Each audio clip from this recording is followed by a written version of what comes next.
Donc, voilà, clairement, je veux dire, clairement, il y a quand même des États qui sont extrêmement forts dans cette liste-là et qui sont en fait les représentants de là où se déroule aujourd'hui la mine. Donc ça, c'est quelque chose qu'il faut avoir déjà en tête. Ensuite, par rapport à la question que vous posiez, la problématique en fait n'est pas de est-ce que c'est bien quand Monsieur Macron ou un tout autre représentant d'État en fait nous explique, enfin nous dit bah tiens c'est bien on va faire de la mine dans notre pays. En fait, la question qu'il faut lui poser c'est pourquoi.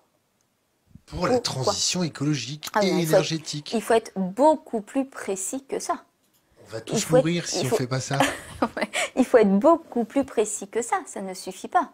C'est-à-dire que de 4 degrés, vous ne pouvez pas laisser faire ça. Les chiffres qui ont été annoncés notamment pour la mine de lithium en Allier, en l'occurrence, donc le chiffre en termes de quantité de batteries que cela pourrait représenter, c'est des chiffres en fait qu'il faut. À ce moment-là, si on me dit qu'on veut par exemple faire, je sais pas, 75 000 batteries ou 100 000 batteries, bah, derrière en fait, il faut qu'on m'explique pourquoi.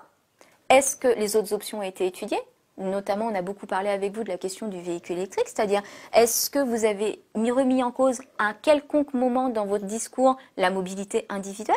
Est-ce que ça, c'est quelque chose qu'on a posé sur la table? Est-ce qu'à un moment donné, on s'est dit le véhicule électrique est extrêmement efficace, schématiquement, dans des zones urbaines pour du transport léger, dans des petits véhicules pour du transport léger et de petites distances. C'est pour ça qu'il a un intérêt, ce véhicule, en toute priorité.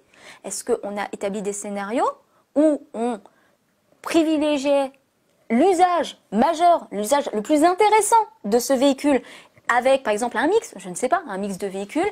Est-ce qu'on a mis en place des politiques de transport collectif, puisque je fais partie des gens, je suis désolée, mais qui remettent fortement en cause la validité et la viabilité énergétique de la mobilité individuelle? Non, non, non, non, non, non. On met un scénario, on dit on prend tout le parc automobile, on fait en sorte que tout le monde puisse aller d'un point A à un point B à n'importe quel moment du jour ou de la nuit, en dépensant des quantités d'énergie phénoménales, et on fait, prends tout ça, translation électrique, et hop, rouler jeunesse. Mais ça, en fait, moi, comme je ne crois pas en ce scénario-là, je ne peux décemment donc pas comprendre pourquoi on exploite du métal pour répondre à ça.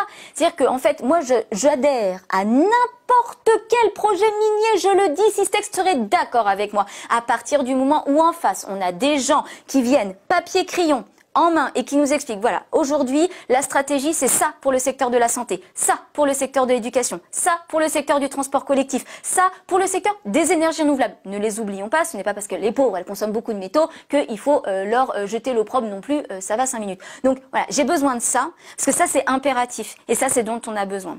J'ai une pleine conscience que les scénarios métalliques que j'entretiens depuis 70 années sont complètement insoutenables, que les taux de croissance sont affolants, et que du coup, rassurez-vous, Madame Stéphan, Systex, les citoyens français, j'ai bien sûr un plan drastique de diminution métallique. C'est-à-dire que là, ce que je suis en train de vous présenter, c'est la demande métallique complémentaire dont j'ai besoin pour assurer les services dont on a tous besoin, en priorité santé, éducation, alimentation, accès à l'eau potable.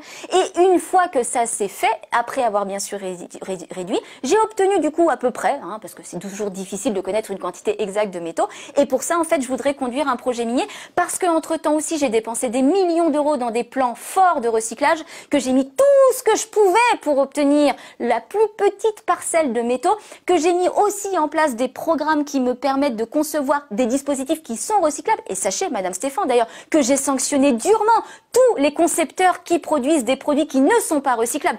Là, oui, je dis projet minier quand tu veux.